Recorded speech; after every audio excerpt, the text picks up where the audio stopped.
Hello there.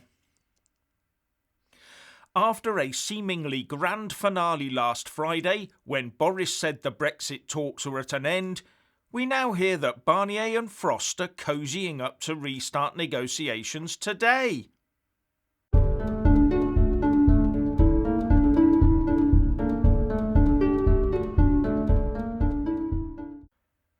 Firstly, please subscribe and like this video to give my channel a boost. And I'm always uploading new content, so please do check back daily. And a big thanks to my Patreon and PayPal supporters. So what is going on? Last Friday, the UK Prime Minister Boris Johnson made his end of the Brexit talks, prepare for no deal speech.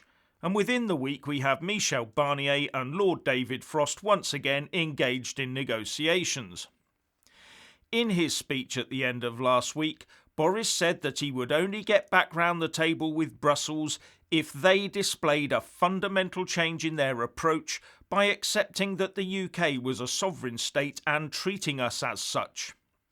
Something the bloc has failed to do, as they continually stick to their guns of wanting control over our fisheries, state aid and governance. And further, that the UK must unilaterally give way to EU demands in these areas. Since then, there have been claims that the EU side has buckled, and Michel Barnier made a speech yesterday where he said that both sides, not just the UK, needed to make compromises. This has been touted by Lord Frost as Brussels bringing a fundamentally changed approach to the table. We have agreed that a basis for negotiations with the EU and Michel Barnier has been re-established, he declared. With Michel Barnier saying, "We will seek the necessary compromises on both sides. In order to do our utmost to reach an agreement, we will do so right up until the last day that it's possible to do so. We want a deal that will be mutually beneficial to both parties in respect of the autonomy and sovereignty of both sides. A deal reflecting a balanced compromise. An agreement is within reach." Now, a Number 10 spokesperson did say that it was still entirely possible that negotiations will not succeed. And also, talking about the remaining gaps between the two sides on fishing, state aid and governance, he added, "We are ready with the EU to see if it is possible to bridge them in intensive talks." And these first set of post-Boris speech talks will go on until Sunday. But I don't see this as a climb down by Brussels. The EU will not give an inch unless they feel that the UK has surrendered a metre. As the BBC's Katja Adler wrote, "You could be forgiven for thinking that what we've witnessed over the past few days is a bit of political theatre. Cover for the government, post-chest beating, to return to the negotiating table where they know the time has now come for tough compromises to be made." And the Daily Mail reports, "Post-Brexit trade talks will restart today amid hopes of a deal being agreed by mid-November, as it was claimed the EU's negotiating strategy is to try and make it look like Boris Johnson has won." And it went on to say, "Figures in Brussels were said to have viewed the decision to pause the talks as theatrics, with the bloc apparently now focused on how it can help Mr Johnson to get an agreement over the line with his Eurosceptic MPs." In fact, the Daily Mail report goes further, saying, "One senior diplomat said the EU cares more about getting a deal than being seen to have won the negotiations." Now, that will come as a surprise to many people, given their past performance. But I put this statement down as part of the process of misleading us into thinking the UK's won something big. Here's what The Independent had to say. One seemingly innocuous phrase used by Michel Barnier on Wednesday, that both sides must compromise, was enough for Number 10 to restart talks. There doesn't appear to have been any substantial concessions made behind the scenes, which suggests the last few days have been pure grandstanding. Overall, this tells me that there had been talks behind closed doors before Friday, and some sort of movement has been made by both sides.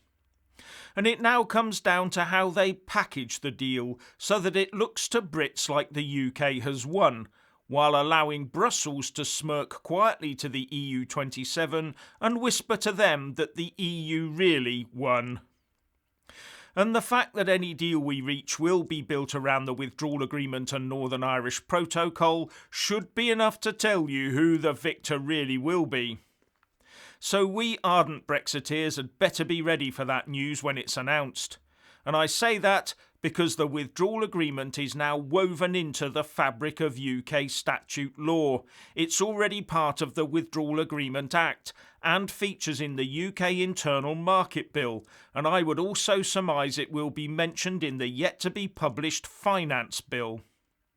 I don't believe Boris has any intention of legislating the withdrawal agreement out, even in a full-on no-deal Brexit scenario.